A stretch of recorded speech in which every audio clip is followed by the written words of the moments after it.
ہم نے کہا میں اس سے دودھ نکال لوں؟ ان کا بیٹا یہ تو بن بیاہی بکری ہے اور ماس اس کے اوپر نہیں ہے، یہ کیا دودھ دے گی؟ کب آپ اجازت دو؟ ان کا لے لے۔ دا ہاؤس آف ہسٹری کے معزز ناظرین السلام علیکم، امید ہے کہ آپ سب خیریت سے ہوں گے۔ ناظرین آج کی ہماری ویڈیو کا موضوع ہے معبد۔ ناظرین سرکار دو عالم صلی اللہ علیہ وآلہ وسلم اپنے یار غار یعنی حضرت ابو بکر صدیق رضی اللہ تعالیٰ عنہ، ان کے غلام حضرت عامر بن فہیرہ اور راستہ بتلانے والے عبداللہ بن عریقت کے ہمراہ صبح ہونے سے پہلے غار ثور سے نکلے۔ ناظرین یہ نبوت کا ابتدائی زمانہ تھا جب مشرکین مکہ آپ صلی اللہ علیہ وسلم کو بے حد تنگ کیا کرتے تھے۔ صبح ہوتے ہی غار ثور سے نکلے۔ پہلے انہوں نے جنوب میں یمن کا راستہ اختیار کیا، پھر مغرب کی سمت ساحل کا رخ کیا، یہاں تک کہ جب آپ ایک ایسے راستے پر پہنچ گئے کہ جہاں سے عام طور پر قافلے سفر نہیں کیا کرتے تھے، تو آپ صلی اللہ علیہ وسلم شمال کی طرف یعنی بحر احمر کے ساحل سے لگ کر چلنے لگے۔ راستے میں ایک جگہ معبد خزائی کا خیمہ نظر آیا۔ ناظرین یہ وہ خاتون تھی کہ جو انتہائی نیک دل تھی، جو اپنے خیمے کے دروازے پر بیٹھی رہتی تھی۔ جب بھی کوئی مسافر ادھر سے گزرتا تو وہ اسے کچھ نہ کچھ کھانے کے لیے ضرور پیش کرتی۔ جب سرکار دو عالم صلی اللہ علیہ وآلہ وسلم اپنے ساتھیوں کے ساتھ اس نیک طبیعت خاتون کے خیمے کے قریب پہنچے تو آپ صلی اللہ علیہ وسلم اور آپ کے ساتھی سواریوں سے اتر گئے اور معبد سے پوچھا کہ کیا ان کے پاس کچھ گوشت یا کھجوریں ہیں؟ ہم یہ چیزیں خریدنا چاہتے ہیں۔ معبد نے کہا میرے پاس ایسی کوئی چیز نہیں ہے۔ اسی دوران آپ صلی اللہ علیہ وسلم کو خیمے کے ایک گوشے میں ایک بکری نظر آئی تو آپ صلی اللہ علیہ وسلم نے ان سے پوچھا کہ اے معبد کیا یہ بکری دودھ دیتی ہے؟ تو معبد نے عرض کیا کہ وہ ایک کمزور اور دبلی پتلی بکری ہے، اس میں دودھ کہاں ہے؟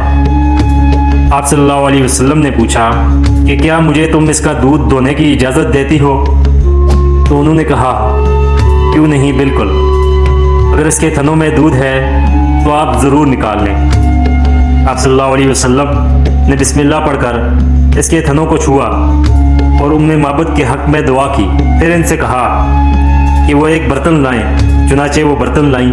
آپ صلی اللہ علیہ وسلم بکری کے تھنوں سے دودھ نکالنا شروع کیا، یہاں تک کہ وہ برتن لبالب بھر گیا۔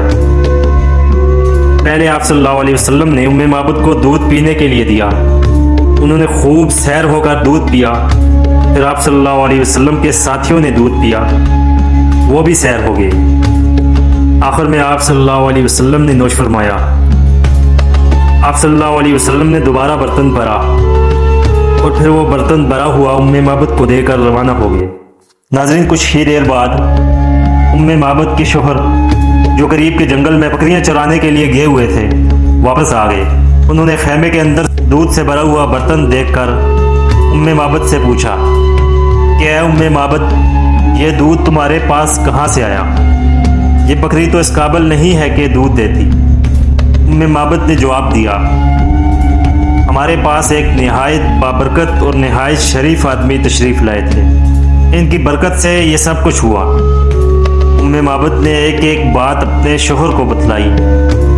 ناظرین شوہر نے پوچھا کہ وہ صاحب کیسے تھے، کس حلیے کے تھے؟ معبد نے سرکار دو عالم صلی اللہ علیہ وآلہ وسلم کے حلیہ مبارک کا جو نقشہ کھینچا وہ عقیدت و محبت کا شہپارہ تو ہے، ادب عالیہ کا گراں قدر نمونہ بھی ہے۔ انہوں نے کہا کہ ان کا رنگ کھلتا ہوا تھا، ان کا چہرہ انتہائی روشن اور منور تھا، تمام سراپا دل آویز خوبصورت، نہ وہ بڑی توند والے تھے نہ گنجے سر والے، پورا پیکر ایسا جیسے رنگ و نور میں ڈھال دیا گیا ہو، سرمگی اور سفید و سیاہ آنکھیں، لمبی سیاہ پلکیں، دراز گردن، باریک اور ملے ہوئے ابرو، چمکدار سیاہ بال، خاموشی میں وقار، گفتگو میں حلاوت، جو بات کریں واضح، نہ مختصر اور نہ طویل، بولنے کا انداز اتنا پیارا گویا لفظ نہیں موتی جڑ رہے ہوں، درمیانہ قد، نہ اتنا لمبا کہ نظر میں نہ جچے اور نہ اتنا چھوٹا کہ ناگوار گزرے۔ دو شاخوں کے درمیان ایک ایسی شاخ کہ جس طرح جو سب سے زیادہ تازہ اور خوش منظر ہو۔ آپ کے ساتھ جو لوگ تھے وہ بھی انتہائی باادب حلقہ بنا کر ان کے پاس بیٹھتے، جو بات فرماتے اسے غور سے کان لگا کر سنتے، کوئی حکم دیتے تو اسے بجا لانے میں سبقت کرتے۔ خوبصورتی ان پر نچھاور، دور سے بھی لوگوں میں سب سے زیادہ خوبصورت اور جاذب نظر، اور قریب سے بھی سب سے زیادہ دلکش اور حسین۔ ابو معبد نے کہا، خدا کی قسم یہ تو وہی صاحب معلوم ہوتے ہیں جن کے بارے میں قریش سے ایسا ویسا سنا گیا ہے۔ اگر وہ مجھے مل جائیں تو میں ان کا مطیع اور فرما بردار بن جاؤں اور ان کے ساتھ ساتھ رہوں۔ ناظرین، ادھر ام معبد کے خیمے میں دودھ دونے اور دودھ پینے کا یہ واقعہ پیش آیا۔ ادھر مکے کی وادیوں میں ایک آواز گونجی۔ لوگوں نے کچھ اشعار سنے مگر اشعار پڑھنے والا نظر نہیں آیا۔ آواز مکے کے زرعی حصے سے آ رہی تھی۔ لوگ آواز کا تعقب کر رہے تھے اور سن رہے تھے مگر دیکھ نہیں پا رہے تھے۔ چند اشعار کے تراجم یہ ہیں: اللہ تعالیٰ جو لوگوں کا رب ہے ان دونوں رفیقوں کو جزائے خیر دے جو ام معبد کے خیمے میں اترے۔ وہ دونوں ہدایت لے کر خیمے میں اترے تھے، چنانچہ ام معبد نے ہدایت پا لی۔ وہ شخص مراد کو پہنچا جو اس سفر میں محمد صلی اللہ علیہ وآلہ وسلم کا رفیق رہا، یعنی حضرت ابو بکر۔ تم لوگ اپنی بہن ام معبد سے اس کی بکری اور اس کے برتن کے بارے میں پوچھو۔ اگر تم بکری سے بھی پوچھو گے تو وہ بھی گواہی دے گی۔ آنے والے نے اس سے بکری طلب کی۔ اس نے اس قدر دودھ دیا کہ کف سے بھرا ہوا تھا۔ پھر وہ بکری کو اس کے پاس چھوڑ کر رخصت ہو گئے۔ ام معبد ہر آنے جانے والے کے لیے اس کا دودھ دوتی تھی۔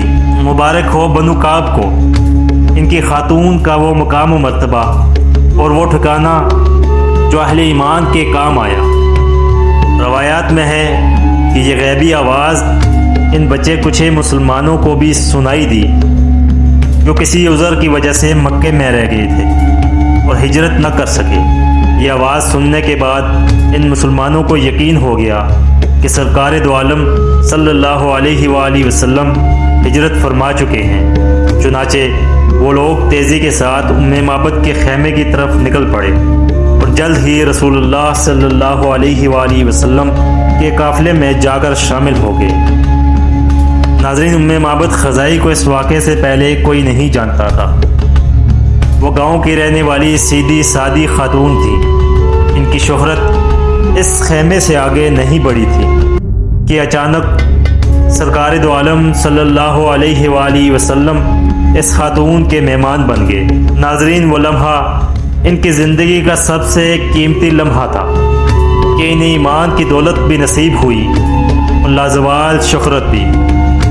ناظرین، آج ان کا قصہ سیرت طیبہ کے ایمان افروز واقعے کے طور پر پڑھا جاتا ہے۔ ام معبد کا پورا نام عاتقہ بنت خالد بن منقذ تھا۔ ان کے بھائی کا نام حبیش بن خالد خزائی ہے اور وہی اس قصے کے راوی بھی ہیں۔ دودھ کے اس واقعے کے بعد قریشی جوان اس خیمے کے پاس آئے۔ انہوں نے ام معبد سے رسول اللہ صلی اللہ علیہ وآلہ وسلم کے متعلق پوچھا۔ وہ بالکل انجان بن گئی اور کہنے لگی کہ تم مجھ سے ایسی باتیں کیوں پوچھ رہے ہو جو میں نے آج سے پہلے کبھی نہیں سنی۔ حافظ ابن کثیر نے لکھا ہے کہ یہ دونوں میاں بیوی اسلام میں داخل ہوئے اور ہجرت کر کے مدینہ منورہ حاضر ہوئے۔ ویسے تو ام معبد کے دل و دماغ کو ایمان کی باد صبا نے اسی وقت چھو لیا تھا جب انہوں نے نبی اکرم صلی اللہ علیہ وآلہ وسلم کو ایک انجان شخصیت کے روپ میں دیکھا۔ ناظرین، یہ تھی ہماری آج کی ویڈیو۔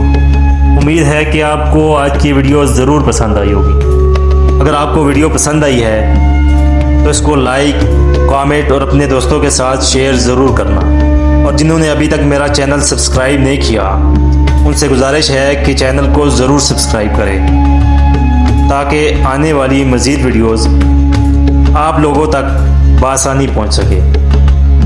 جزاک اللہ۔